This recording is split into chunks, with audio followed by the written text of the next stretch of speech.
Ever start dating someone where everything is going a little too well, so you start worrying for no reason whatsoever? No one could be that perfect, and even if they were, then there's no way they would look twice at you. The only logical explanation is that they aren't as perfect as they pretend to be, which leaves you playing detective trying to figure out the catch. Maybe all those little quirks that you find adorable now are going to drive you crazy in a few months. Maybe she even has a dark secret, hard drugs, or hating dogs, or that one time she killed a man with a stiletto heel in a fit of passionate rage. There's an easy solution if you want to find out who someone really is. Take a long gas road trip with them. If you're still together by the end, then it was meant to be. My girlfriend, I'll call her Emily, not her real name, somehow thought it was a good idea to drive 1,000 miles together across the country after we've only been dating for 2 months. We're both pretty busy with work and don't get to spend much time together, so naturally being locked up in a prison cell on wheels for 2 days was going to be an improvement. First 100 miles. So far so good. Holding hands, singing to the radio together, uncontrollable laughter when she found out I knew all the words to SK8 to Boy Sue Me. It's a catchy song. And if the road ended there and we turned around, we might have lived a long and happy life together. It was when we passed the hitchhiker that everything began to fall apart. Let's give him a ride, Emily said, squeezing my hand. We'll be on this road forever anyway. We don't even know where he's going, I told her. He's probably just going to rob us and steal our car. Which is true of everyone you don't know, and most of them you do, as far as I'm concerned. His clown-pressed suit didn't reassure me either. That just meant he'd successfully robbed someone before me, which actually made him even more dangerous. The guy didn't even have a sign or anything. He was just sitting by the freeway ramp, spastically waving his thumb like he was guiding an airplane to land. It was my turn to drive, and I just sailed right past. Emily and I started bickering after that. She thought I wasn't compassionate, and I thought she was reckless. It took about 10 minutes before she finally dropped it, although it wasn't because she'd conceded. Hey look, there's another one. Sitting by the side of the road, waving his thumb like it was the end of the world. It wasn't another one though.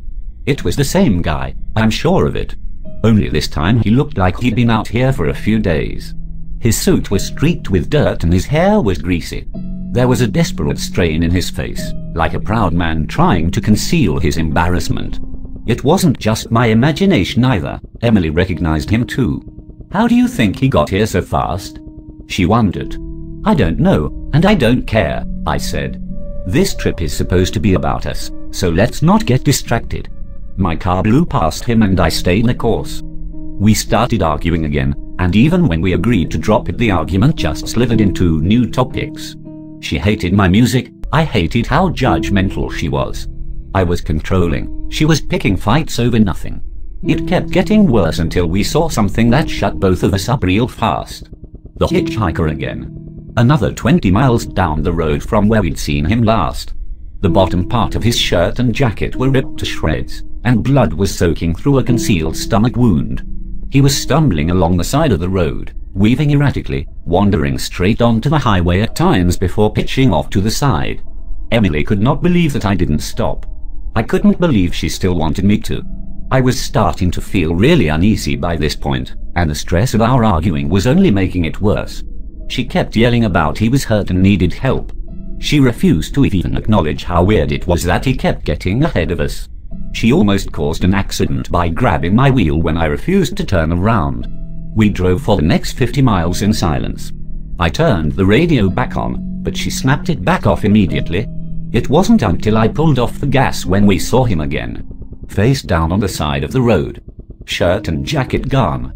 Long, even, bloody gashes from his shoulders to his ass, almost like bear claws or something. I stopped the car and parked behind him. Emily jumped out and knelt beside the body. She looked up at me with uncomprehending rage burning behind her eyes, like this was my fault somehow. He's dead, she said, standing up. Can I call this into the police, or is that too much of an inconvenience for you too? I nodded, absolutely numb. I filled up on gas while she waited with the body until the police arrived. They asked us a few questions, but neither Emily nor I felt comfortable explaining that this wasn't the first time we'd seen him. They took our information and let us get back on the road after about 15 minutes. The car was silent for a long time after that. It was starting to get dark, and I kept suggesting places to spend the night, but Emily just shrugged and stared out the window. At the rate we were going, we'd be breaking up by the end of the trip, and I wanted it to be over as soon as possible. I just kept driving, long after the sun went down. Emily fell asleep around midnight, but I kept going. She was so beautiful like that, and everything was going so well before this. It was just so frustrating that such a random event that neither of us could predict would destroy us like this. By around 2 a.m. I was getting real tired, but I decided not to give up. Maybe if she woke up and we were already there, then she'd see how hard I worked for her. Maybe then we'd still have a chance to patch things up. I caressed her hand, and she returned the pressure. I flirted with the thought that everything was going to be okay, at least until she woke up and started screaming.